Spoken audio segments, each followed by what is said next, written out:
میں اپنے بہن بھائیوں میں سب سے بڑی تھی۔ مجھ سے چھوٹے 2 بھائی تھے اور سب سے چھوٹی میری 10 سالہ بہن رشنا۔ وہ بہت خوبصورت، بالکل جاپانی گڑیا سی لگتی تھی۔ ہم سب اسے گڑیا ہی کہتے تھے۔ جب میری شادی ہوئی تو وہ باربی فراک پہنے بالکل باربی ڈال لگ رہی تھی۔ سب کی نظروں کا مرکز بنی ہوئی تھی۔ میری بہن کی آنکھیں ہیزل گرین رنگ کی تھی، دودھیا رنگت تھی اور براؤن بال۔ 10 سال کی عمر میں بھی وہ اتنی حسین تھی کہ جو اسے دیکھتا اپنی آنکھیں چپکنا بھول جاتا تھا۔ وہ قد کاٹ اور ڈیل ڈول کی اچھی تھی، اس لیے دیکھنے میں 12-13 برس کی لگتی تھی، لیکن تھی بے حد معصوم۔ اسے دنیا کی کوئی خبر ہی نہ تھی۔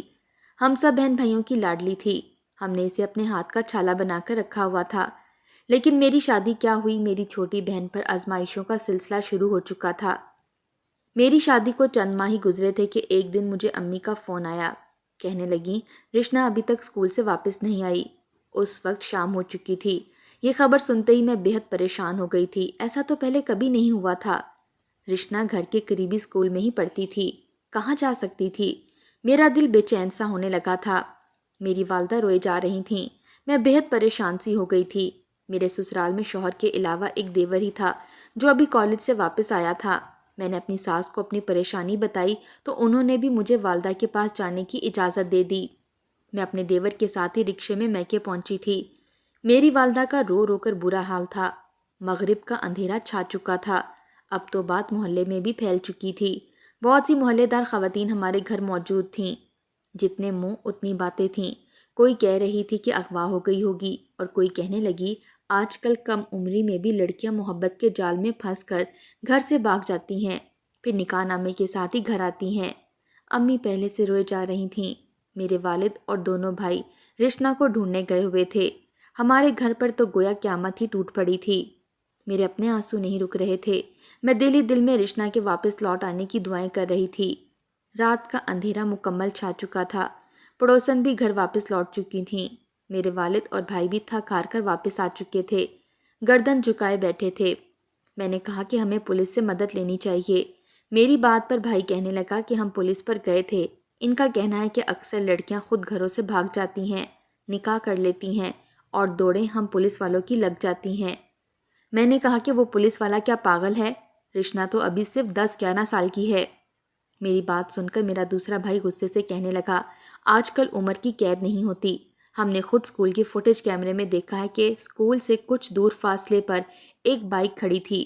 وہ خود ایک بائک والے کے ساتھ بیٹھی تھی، لیکن وہ جگہ ایسی تھی جہاں کیمرے کی آخری حد تھی، اس لیے ٹھیک سے کچھ بھی نشاندہی نہیں ہو رہی تھی کہ وہ کس کے ساتھ گئی تھی۔ لیکن یہ سب نے دیکھا ہے کہ وہ اپنی مرضی سے ایک بائک پر بیٹھ کر گئی تھی۔ اس خبر نے تو ایک طوفان سا برپا کر دیا تھا۔ سب کو لگ رہا تھا کہ رشنا خود کسی لڑکے کے ساتھ بیٹھی دیکھی گئی ہے، اس لیے گھر سے بھاگ گئی ہے۔ لیکن میرا اس بات پر دل نہیں مان رہا تھا۔ وہ تو بے حد معصوم سی تھی۔ اس نے تو آج تک مجھ سے کبھی کوئی ایسا ذکر نہیں کیا تھا۔ وہ مجھ سے کچھ بھی نہیں چھپاتی تھی، پھر 10-11 سالہ بچی ایسا کیسے کر سکتی تھی؟ ہم سب کی وہ رات کربناک گزری تھی۔ ایک رات ہی کافی ہوتی ہے ایک لڑکی کی بدنامی کا سبب بننے کے لیے، چاہے وہ عمر کے جس مرضی حصے میں ہو۔ رات بھر میرے شوہر کے بھی مجھے فون آتے رہے، کہنے لگے وہ جب سے آفس سے لوٹ کر آئے ہیں بخار میں مبتلا ہیں، اس لیے میرے پاس آ نہیں سکے۔ لیکن وہ مجھ سے بار بار گڑیا کا پوچھ رہے تھے کہ وہ گھر پہنچی کہ نہیں۔ صبح ہوتے ہی وہ بھی وہاں پہنچ گئے۔ انہیں بہت تیز بخار تھا، اس کے باوجود وہ میرے بھائیوں سے کہنے لگے کہ ہمیں یوں ہاتھ پر ہاتھ دھرے نہیں بیٹھنا چاہیے، اپنی بچی کے لیے کوشش کرنی چاہیے۔ لیکن میرے باپ بھائی بس اس ویڈیو کو دیکھ کر ہی اس بات پر یقین کر بیٹھے تھے کہ گڑیا اپنی رضامندی سے کسی کے ساتھ بھاگی ہے۔ میری والدہ کے آنسو بھی اب خشک ہو گئے تھے۔ دوپہر کے وقت ہماری گلی میں ایک شور سا مچا تھا۔ جب باہر نکل کر دیکھا تو ہوش ہی اڑ گئے تھے۔ سامنے سے رشنا اجڑی بکھری حالت میں روتے ہوئے گھر کی طرف چلی آ رہی تھی اور محلے کی خواتین اسے طرح طرح کے سوالات پوچھ رہی تھیں، لیکن وہ چپ تھی۔ میں بھاگ کر اپنی بہن کے پاس پہنچی تھی، اسے سینے سے لگایا تو وہ پھوٹ پھوٹ کر رونے لگی۔ میں اسے جیسے ہی گھر کے اندر لائی، اسے دیکھ کر میرے والد اور بھائی اسے دیکھ کر اشتعال میں آ گئے، کہنے لگے یہ ہماری عزت کا جنازہ نکال کر واپس لوٹی ہے، اس لیے ہم اسے کسی بھی صورت اپنے گھر پر رہنے نہیں دیں گے۔ میری والدہ جو کل تک گڑیا کے لیے کسی ماہی بے آپ کی طرح سے تڑپ رہی تھیں، اس وقت اسے تنفر سے دیکھ رہی تھیں۔ میرے بھائی اور والد گڑیا کو دیکھتے ہی اس کے پاس آئے اور پوچھنے لگے کہ بتا کون تھا وہ موٹر سائیکل والا، تو کیوں اس کے ساتھ بیٹھ کر گئی تھی؟ عجیب بات یہ تھی کہ وہ چپ تھی، کچھ نہیں بولی، اور اس کی چپ نے جیسے اسے مجرم بنا دیا تھا۔ وہ کوئی جواب نہیں دے رہی تھی۔ میں نے بھی گڑیا سے کئی بار کہا کہ وہ سب کچھ بتا دے، کسی سے نہ ڈرے، بتائے کہ وہ موٹر سائیکل والا کون تھا، لیکن اس نے کوئی جواب نہیں دیا، بس ڈری سہمی آنسو بہے جا رہی تھی۔ میرے والد نے اسے بازو سے پکڑا اور گھر سے باہر دھکا دے دیا۔ وہ گلی میں جا کر گری تھی۔ کہنے لگے جس کے ساتھ چلی گئی تھی جا اسی کے ساتھ آج بھی دفع ہو جا ہمارے گھر سے، تمہارے لیے اس گھر میں کوئی جگہ نہیں ہے۔ یہ کہہ کر میرے والد نے دروازہ بند کر لیا۔ میں نے بہت کہا کہ ابا یہ آپ کیا کر رہے ہیں، گڑیا کہاں جائے گی؟ وہ کہنے لگے میں اسے گھر پر رکھ کر بدنامی نہیں مول لے سکتا، لوگ تو مجھے جینے نہیں دیں گے، بہتر ہے کہ یہ وہیں چلی جائے جہاں سے آئی ہے، ورنہ مر جائے۔ نہ جانے یہ لفظ میرے باپ نے کیسے اپنے منہ سے ادا کیے تھے۔ میں نے ابا کو بہت سمجھایا، بھائیوں کی منت سماجت کی، میرے شوہر ظفر نے بھی بہت سمجھانے کی کوشش کی، لیکن نہ میرے والد گڑیا کو گھر رکھنے پر آمادہ تھے اور نہ ہی بھائی۔ لیکن میں اپنی بہن کو کیسے بے آسرا چھوڑ دیتی؟ میں نے ظفر سے کہا کہ ابھی میرے گھر والے غصے میں ہیں، اس لیے ہم گڑیا کو اپنے گھر لے جاتے ہیں، جب میرے باپ بھائیوں کا غصہ ٹھنڈا ہوا تو واپس بھیج دیں گے۔ میرے شوہر میری بات پر راضی ہو گئے۔ میں گڑیا کو اپنے ساتھ اپنے گھر لے گئی۔ میری ساس بھی ساری حقیقت سے واقف تھی۔ مجھ سے کہنے لگی بہو اسے کیوں اپنے گھر لے آئی ہو؟ اس جیسی بیٹی کو پناہ دینے کی بجائے اس کا قتل کر دینا چاہیے۔ توبہ توبہ استغفر اللہ، عمر دیکھو اس کی اور کام کیا کیا ہے۔ میری ساس نے بھی گڑیا کو دیکھ کر ناگواری کا ہی اظہار کیا تھا، لیکن میرے شوہر نے انہیں چپ کروا دیا کہ بس وہ چند دن ہی یہاں رہے گی، پھر اپنے گھر چلی جائے گی، لیکن میں چاہتا ہوں چند دن آپ چپ ہی رہیے گا۔ میری ساس یہ سن کر منہ بسورے اپنے کمرے میں چلی گئیں۔ میں نے 2 دن گڑیا کو اپنے کمرے میں ہی رکھا۔ ظفر اپنے چھوٹے بھائی کے ساتھ ہی رہے۔ میں نے گڑیا سے پوچھنے کی ہر ممکن کوشش کر ڈالی، لیکن اس نے لب کشائی نہیں کی۔ نہ جانے اسے کس بات کا ڈر تھا، کیا خوف لاحق تھا۔ جب بھی میں اسے پوچھتی وہ رونے لگتی، اس کی سفید رنگت پیلی سی پڑ جاتی تھی، وہ اپنی مٹھیاں بیچنے لگتی، کبھی اپنے بال نوچنے لگتی۔ اس کی غیر ہوتی حالت دیکھ کر میں چپ ہو جاتی، لیکن یہ سلسلہ بھی کب تک چل سکتا تھا۔ چند دن بعد ہی ظفر کا موڈ مجھ سے بگڑنے لگا۔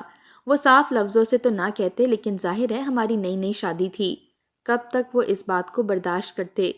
میرے ساتھ میری بہن ہی کمرے میں ڈیرے جما لے۔ میری ساس بھی بس ظفر کی وجہ سے ہی چپ تھیں، ورنہ میری بہن کو جب بھی دیکھتی ناگواری سے منہ بنائے گزر جاتیں۔ پہلے تو میں نے سوچا کہ بہن کو ساس کے کمرے میں سلا دوں، لیکن میں جانتی تھی کہ وہ کبھی بھی گڑیا کو برداشت نہیں کریں گی۔ جو بھی ہوا تھا میری بہن کے ساتھ زیادتی تو ہوئی تھی، اس کی ذہنی حالت ٹھیک نہ تھی، اور میری ساس کی چپتی باتیں اسے مزید ذہنی اذیت میں مبتلا کر سکتی تھیں۔ اس لیے میں یہ سوچ کر پریشان تھی کہ گڑیا کو رکھوں کہاں۔ میرے سسرال میں بس 3 ہی کمرے تھے، ایک میری ساس کا تھا، ایک ظفر کا اور ایک میرے دیور جمال کا۔ وہ 18 سالہ لڑکا تھا، کالج میں پڑھتا تھا۔ اس کے علاوہ گھر میں بس ایک سٹور روم تھا جہاں گھر کا فالتو سامان رکھا ہوا تھا۔ میں گڑیا کو وہاں کیسے رکھ سکتی تھی؟ جب سے میں اسے اپنے گھر لائی تھی وہ پل پل میرے ساتھ ہی رہتی تھی، ایک لمحہ بھی مجھ سے دور ہونے کو تیار نہ تھی۔ میں یہ تک نہیں جانتی تھی کہ وہ الگ جگہ سونے کو تیار بھی ہوگی کہ نہیں۔ کچھ دن اسی شش و پنج میں گزر گئے، لیکن اس کے بعد تو ظفر نے ایک دن مجھ سے صاف کہہ دیا کہ اپنے گھر والوں سے بات کرو، گڑیا کب تک یہاں رہ سکتی ہے۔ میں نے اپنی اماں سے بس چند دن کا ہی کہا تھا، وہ روز مجھ سے پوچھتی ہیں کہ بہو کی بہن اپنے گھر واپس کب جائے گی۔ میں نے سوچا کہ شاید ابا اور بھائیوں کا غصہ کچھ کم ہوا ہو۔ میں نے ان سے بات کی گڑیا کو اپنے پاس بلا لیں، لیکن جیسے ہی میں یہ بات اپنی والدہ سے کہا تو انہوں نے کہا کہ زہر دے کے مار ڈالو گڑیا کو، ورنہ تیرے باپ بھائی اس کا گلا گھونٹ کر مار ڈالیں گے۔ یہ کہہ کر امی نے فون بند کر دیا۔ میں بہت پریشان تھی کہ کیا کروں، کیسے اپنی بہن کو بے آسرا چھوڑوں، لیکن میں کرتی بھی تو کیا کرتی۔ ایک دن میں نے اسٹور روم کا جائزہ لیا، وہ کافی چھوٹا سا کمرہ تھا۔ میں نے اپنے دیور کو اپنے ساتھ لگایا اور فالتو کاٹ کباڑ باہر پھینکوا دیا۔ کمرے میں زمین پر ہی ایک بستر بھی بچھا دیا۔ میرا دیور مجھ سے پوچھنے لگا کہ بھابھی یہ سب آپ کس کے لیے کر رہی ہیں؟ میں نے کہا گڑیا اب یہیں رہے گی۔ میری بات سن کر کچھ دیر تو وہ چپ رہا، پھر کہنے لگا آپ اپنی بہن کو میرا کمرہ دے دیں، اسٹور میں میں گزارا کر لوں گا، جب وہ اپنے گھر چلی جائے گی تو پھر میں۔ اس نے ابھی یہیں تک بات کی تھی کہ میری سسکیاں شروع ہو چکی تھیں۔ میں کب سے ضبط باندھے ہوئے تھی۔ مجھے روتا دیکھ کر جمال بھی پریشان ہو گیا۔ میں نے کہا اس کا میرے گھر کے علاوہ کوئی ٹھکانہ نہیں۔ میرے باپ اور بھائی اس کی شکل بھی دیکھنا نہیں چاہتے۔ اگر وہ واپس گئی تو اسے جان سے مار ڈالیں گے۔ تم اپنے کمرے میں ہی رہو ورنہ اماں جی مجھے باتیں سنائیں گی۔ میری بات سن کر وہ مجھ سے کہنے لگا کہ آپ روئیں مت، جو آپ کو ٹھیک لگتا ہے وہی کر لیں۔ میں نے رات تک اسٹور روم کو ہی ایک کمرے کی شکل دے دی تھی، لیکن جب رات کو میں نے گڑیا سے وہاں سونے کے لیے کہا تو وہ رونے لگی۔ میرے گلے لگ کر مجھے بینچ کر کہنے لگی، اپیا مجھے اکیلا مت چھوڑو، وہ مجھے مار ڈالے گا۔ یہ پہلا جملہ میں نے گڑیا سے اس شخص کے بارے میں سنا تھا، ورنہ وہ کچھ بھی نہیں کہتی تھی۔ میں نے کہا کون مار ڈالے گا؟ تو وہ رونے لگی، کہنے لگی وہی، وہ اچھا انسان نہیں ہے، وہ مجھے نہیں چھوڑے گا۔ میں نے کہا مجھے بتاؤ وہ کون ہے، میں اسے نہیں چھوڑوں گی جس نے میری معصوم بہن کی زندگی کو برباد کر ڈالا۔ میں نے گڑیا کو خود سے جدا کیا اور اس کے آنسو پونچھ کر پوچھنے لگی۔ وہ جیسے ہی کچھ کہنے لگی، ظفر آفس سے واپس آ چکے تھے۔ گڑیا ظفر کو دیکھتے ہی چپ سی ہو گئی، پھر فوراً سے میرے کمرے میں چلی گئی۔ ظفر مجھے دیکھ کر کہنے لگے، تم نے اپنے گھر والوں سے بات کی؟ میں نے انہیں وہ سب کچھ بتا دیا جو میری والدہ نے کہا تھا، اور یہ بھی کہہ دیا کہ گڑیا آج کے بعد اسٹور روم میں ہی رہ لیا کرے گی۔ میری یہ بات سن کر ظفر کے تنے ہوئے چہرے پر کچھ نرمی آئی تھی۔ کہنے لگے یہ ٹھیک ہے، بلکہ میں اسے ایک کمرے کی طرح ہی بنا دیتا ہوں، یہاں ایک سنگل بیڈ رکھوا دوں گا۔ وہ اسٹور روم کا جائزہ لیتے ہوئے بولے، میں نے بڑی مشکل سے گڑیا کو اسٹور روم میں سونے پر آمادہ کیا تھا۔ میں نے اسے کہا کہ وہ اپنا کمرہ اندر سے لاک رکھے، جب تک میں نہ کہوں وہ دروازہ نہ کھولے۔ بڑی مشکل سے وہ میری بات سمجھی تھی، لیکن اس وقت بے حد خوف زدہ تھی، لیکن میری بات مان گئی۔ اس نے اسٹور میں جا کر اپنا کمرہ بند کر لیا۔ میں اپنے کمرے میں آ گئی۔ ظفر کا موڈ آج بہت اچھا تھا۔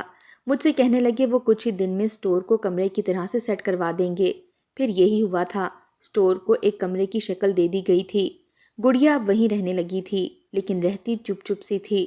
جب بھی ظفر گھر آتے گڑیا کی رنگت اڑنے لگتی تھی۔ وہ فوراً سے اپنے کمرے میں چلی جاتی، کھانا بھی وہیں کھاتی، کمرے سے باہر تک نہ نکلتی۔ یہی رویہ اس کا جمال کے لیے بھی تھا۔ وہ جمال کو دیکھ کر بھی اپنے کمرے میں چلی جاتی تھی۔ مجھے لگا شاید اس حادثے نے گڑیا کے دل میں ہر مرد کے لیے خوف پیدا کر دیا ہے، لیکن ایک بار جو کچھ میں نے دیکھا وہ مجھے دنگ سا کر گیا تھا۔ ایک بار میں صبح دیر سے اٹھی تھی کیونکہ چھٹی کا دن تھا، لیکن جیسے ہی میں اپنے کمرے سے باہر آئی مجھے کچن میں سرگوشیوں کی آوازیں آنے لگی تھیں۔ جب میں کچن میں گئی تو جمال ناشتہ بنا رہے تھے۔ گڑیا بھی وہیں ڈری سہمی ایک کونے میں کھڑی تھی۔ وہ اسی سے ہی باتیں کر رہا تھا، بلکہ اس سے پوچھ رہا تھا کہ وہ فرائی انڈا کھائے گی یا بوائل۔ وہ گڑیا سے بہت نرمی سے بات کر رہا تھا، لیکن وہ ڈری سہمی کھڑی تھی۔ مجھے دیکھ کر میرے پاس آ گئی۔ جمال نے پلٹ کر مجھے کچن کے دروازے کے پاس دیکھا تو مسکرانے لگا، کہنے لگا، آپ کی بہن کو بھوک لگی تھی، کب سے آپ کے کمرے کے باہر بیٹھی تھی۔ میں نے کہا بھابھی سنڈے کو دیر سے اٹھتی ہیں، لیکن یہ تو کچھ بولتی نہیں ہے، کب سے پوچھ رہا ہوں کہ کیا ناشتہ کرو گی۔ وہ بہت عام سے انداز سے ہی بات کر رہا تھا، لیکن گڑیا میرے ساتھ لگی لرز رہی تھی۔ میں نے کہا کہ جمال تم گڑیا سے دور ہی رہا کرو۔ میری بات سن کر جمال نے مجھے برجستہ بڑی حیرت سے دیکھا تھا، کہنے لگا بھابھی آپ مجھ پر شک کر رہی ہیں؟ میں نے کہا نہیں، لیکن اگر اماں جی نے تمہیں یوں گڑیا سے بات چیت کرتے دیکھ لیا تو میری بہن کا یہ در بھی بند ہو جائے گا۔ یہ کہہ کر گڑیا کو واپس اس کے کمرے میں لے گئی۔ اسے کہا تم یہاں بیٹھو، پھر میں واپس کچن میں آ گئی۔ جمال اب بھی وہیں کھڑا تھا، مجھے دیکھ کر اپنا ناشتہ لے کر باہر نکل گیا، لیکن نہ جانے کیسا شخص تھا، اس نے گڑیا سے بات چیت کرنا نہیں چھوڑی تھی۔ جب بھی موقع دیکھتا گڑیا سے ادھر ادھر کی باتیں کرنے لگتا، کبھی بازار سے اس کے لیے چاکلیٹ لے آتا، وہ اسے دیکھتے ہی ڈر کر اپنے کمرے میں چلی جاتی۔ بات یہیں تک نہیں تھی، ایک دن جو بات جمال نے کھانے کے دوران ہم سب سے کہی، اسے سن کر ہم سب اپنا کھانا پینا بھی بھول گئے تھے۔ وہ اماں جی سے کہنے لگا کہ وہ گڑیا سے نکاح کرنا چاہتا ہے۔ اس بات نے ایک طوفان سا کھڑا کر دیا تھا۔ میری ساس جو اب تک شاید ظفر کی وجہ سے چپ تھیں، اب پھٹ پڑی تھیں، کہنے لگیں ابھی کے ابھی اس لڑکی کو باہر نکالو، اس کمینے نے نہ جانے اتنی سی عمر میں کس کس کے ساتھ منہ کالا کیا ہے، اور اب یہ میرے بیٹے پر ڈورے ڈال رہی ہے۔ میری ساس تو غصے سے آگ بگولا ہو چکی تھیں۔ میں تو یہ سن کر سانس لینا ہی بھول گئی تھی۔ جمال کو سوجی کیا تھی ایسی بات منہ سے نکالنے کی؟ شاید اس نے میری اس دن کی بات کا بدلہ لینے کے لیے یہ سب کیا تھا۔ اسے میرا منع کرنا برا لگ گیا تھا، تبھی اس نے یہ نکاح کا شوشہ چھوڑا تھا۔ جانتا تھا کہ یہ سن کر گڑیا کو میری ساس دھکے دے کر گھر سے باہر نکال دے گی۔ ظفر بھی یہ سن کر بہت غصے میں تھے۔ میں نے کہا جمال، یہ تم کیا کہہ رہے ہو؟ میں ایسا ہرگز نہیں کروں گی اور نہ ہی ہونے دوں گی۔ وہ میری بات سن کر بولا، نکاح میں رشنا سے ہی کروں گا، چاہے آپ لوگ کچھ بھی کہیں۔ اچھا ہے کہ آپ یہ کام گھر کی چار دیواری میں ہی کر دیں، ورنہ میں اسے کورٹ میں لے جا کر کورٹ میرج کر لوں گا۔ میری ساس نے یہ سن کر جمال کے منہ پر تھپڑ دے مارا۔ کہنے لگی، کیسی زبان چلنے لگی ہے تمہاری؟ خبردار جو بکواس کی تو۔ اس کے بعد جو کچھ جمال نے بتایا وہ سن کر میرے ہوش اڑ گئے تھے۔ کہنے لگا، گڑیا کے ساتھ زیادتی میں نے کی تھی، میں ہی اس کا قصوروار ہوں۔ یہ سن کر میرا سانس ہی رک گیا تھا۔ میری ساس آنکھیں پھاڑے اسے دیکھنے لگیں۔ ظفر بھی ششدر سے رہ گئے تھے۔ جمال شرمندگی سے نظریں جھکائے بولا، مجھے وہ پہلی بار میں ہی دیکھنے میں اچھی لگی تھی، لیکن میں جانتا تھا کہ وہ ابھی کم عمر ہے، اس لیے اماں جی کبھی میری اس سے شادی نہیں کریں گی، اور ویسے بھی اماں جی کو میرے لیے اپنی بھتیجی پسند ہے، اس لیے وہ اس رشتے پر کبھی نہیں مانیں گی۔ پھر جتنی رشنا خوبصورت اور بھولی بھالی تھی، میرے حواسوں پر چھا گئی تھی۔ ان دنوں مجھ پر نہ جانے کیا بھوت سوار تھا کہ مجھے رشنا کے علاوہ کچھ نہیں سوچتا تھا۔ اس لیے ایک دن میں اس کے اسکول سے کچھ فاصلے پر بائک لے کر کھڑا ہو گیا۔ جیسے ہی وہ وہاں سے گزرنے لگی، میں نے اس سے جھوٹ کہا کہ تمہاری اپیا کی طبیعت بہت خراب ہے، وہ تمہیں بلا رہی ہیں، چلو میرے ساتھ۔ یہ سن کر وہ میرے ساتھ بیٹھ گئی۔ میں اسے اپنے ایک دوست کے خالی مکان میں لے گیا۔ اسے کلوروفارم سنگھا کر بے ہوش کر کے میں واپس گھر آ گیا تاکہ مجھ پر شک نہ ہو۔ پھر یہی ہوا۔ کچھ دیر بعد ہی بھابھی کے میکے سے فون آ گیا۔ بھابھی کو لے کر ان کے میکے چلا گیا۔ کچھ دیر وہاں رک کر میں واپس رشنا کے پاس چلا گیا۔ اس وقت مجھ پر شیطان حاوی ہو چکا تھا، اس لیے مجھے اس معصوم پر ذرا ترس نہیں آیا۔ میں نے اسے زیادتی کا نشانہ بنایا۔ وہ روتی رہی، مجھ سے پناہ مانگتی رہی، لیکن مجھ پر تو جیسے شیطان حاوی ہو چکا تھا۔ میں اس کی بے بسی سے فائدہ اٹھاتا رہا اور پھر اسے اتنا ڈرایا دھمکایا کہ اگر اس نے میرا نام لیا تو اسے جان سے مار ڈالوں گا۔ وہ چھوٹی سی تھی، اس لیے ڈر گئی۔ اس کے بعد اسے اسی جگہ بند کر کے گھر آ گیا۔ بعد میں مجھے احساس ہوا کہ جو میں نے کیا وہ غلط تھا۔ میں نے سوچا جب بڑی ہوگی تو اسی سے شادی کر لوں گا، لیکن میں نہیں جانتا تھا کہ اس کے گھر والے اسے قبول ہی نہیں کریں گے۔ وہ یہاں آ گئی اور میرے لیے آزمائش بن گئی۔ میں اس سے دور نہیں رہ سکتا۔ بجائے اس کے کہ میں پھر سے گناہ کروں، آپ میرا نکاح عزت سے رشنا سے کروا دیں۔ جمال کی بے حسی سن کر میں اسے مارنے لگی۔ ظفر کا چہرہ بھی غصے سے سرخ تھا۔ میری ساس بھی چپ تھی۔ میں نے کہا، تمہیں شرم نہیں آئی یہ سب کرتے ہوئے؟ میں چھوڑوں گی نہیں تمہیں۔ مجھے تم جیسے شخص سے اپنی بہن کا نکاح نہیں کرنا۔ میں تم پر کیس کر دوں گی، تمہیں جیل بھیج دوں گی۔ وہ چپ چاپ مار کھاتا رہا، پھر کہنے لگا، مجھ سے غلطی ہو گئی ہے، بے شک آپ مجھے جیل بھیج دیں، لیکن اس سے آپ کی بہن کی عزت واپس نہیں آئے گی اور نہ ہی اسے کوئی اپنائے گا۔ مجھے اپنی غلطی کا احساس ہو گیا ہے، میں نے ہی اسے زخم دیا ہے، میں ہی اسے سہارا بھی دوں گا۔ وہ میرے سامنے ہاتھ جوڑے کہہ رہا تھا۔ میری ساس بھی رونے لگی، جمال کو برا بھلا کہنے لگیں۔ پھر دوسرے ہی دن رشنا کا نکاح جمال سے ہو گیا۔ وقت یوں ہی گزرنے لگا تھا، لیکن ایک دن مجھ پر یہ راز بھی کھل گیا جب ایک دن میں بازار سے لوٹی تھی۔ میری ساس سو رہی تھیں، جمال بھی گھر پر نہیں تھا۔ گھر کے مین دروازے کی چابی میرے پاس تھی۔ میں نے دروازہ کھولا تو مجھے ظفر اور رشنا کی باتوں کی آواز آنے لگی۔ جب میں اندر آئی تو ظفر اسے کہہ رہے تھے، مجھے بس یہ بتا دو کہ جمال کو وہ سب معلوم کیسے ہوا جو میں نے تمہارے ساتھ کیا تھا؟ تم نے اسے یہ سب بتایا ہے؟ الفاظ تھے یا کوئی نئی قیامت جو مجھ پر ٹوٹی تھی۔ گڑیا رو رہی تھی، نفی میں سر ہلا رہی تھی۔ ظفر اسے یوں بات کر رہے تھے جیسے اسے مار ہی ڈالیں گے۔ جب مجھے اپنے عقب پر کسی کی موجودگی کا احساس ہوا، میں نے پلٹ کر دیکھا تو جمال کھڑا تھا۔ ایک نظر مجھ پر ڈال کر آگے بڑھ گیا اور ظفر کو گڑیا سے پیچھے دھکیلا۔ ظفر کو شاید ہماری آمد کا علم نہیں ہوا تھا۔ جمال کو دیکھ کر گڑیا اس کے پہلو سے جا لگی تھی۔ جمال، جمال، مجھے اس شخص سے بچا لو۔ گڑیا اب بھی کانپ رہی تھی۔ جمال اسے اپنے ساتھ لگائے بڑی نرمی سے بات کر رہا تھا۔ کہنے لگا، میں ہوں نا تمہارے پاس، تمہیں اب کسی سے ڈرنے کی ضرورت نہیں ہے۔ ظفر کی نظر جب مجھ پر پڑی تو ان کے ہوش ہی اڑ گئے تھے۔ میرے بہتے آنسو دیکھ کر وہ سمجھ گئے کہ میں سچ جان چکی ہوں۔ جمال نے نہایت غصے سے ظفر سے کہا کہ اگر وہ اب گڑیا کے آس پاس بھی نظر آیا تو وہ خود اسے جیل بھیج دے گا۔ یہ کہہ کر وہ گڑیا کو اپنے کمرے میں لے گیا۔ ظفر میرے سامنے نظریں نہیں اٹھا پا رہے تھے۔ میں وہیں گرتی چلی گئی۔ اتنا بڑا صدمہ سہ جانا شاید میرے اختیار میں نہ تھا۔ وقت گزر چکا تھا۔ میری زندگی ظفر کے ساتھ بس ایک سمجھوتا تھی، کیونکہ میں اس کے بچے کی ماں بننے والی تھی۔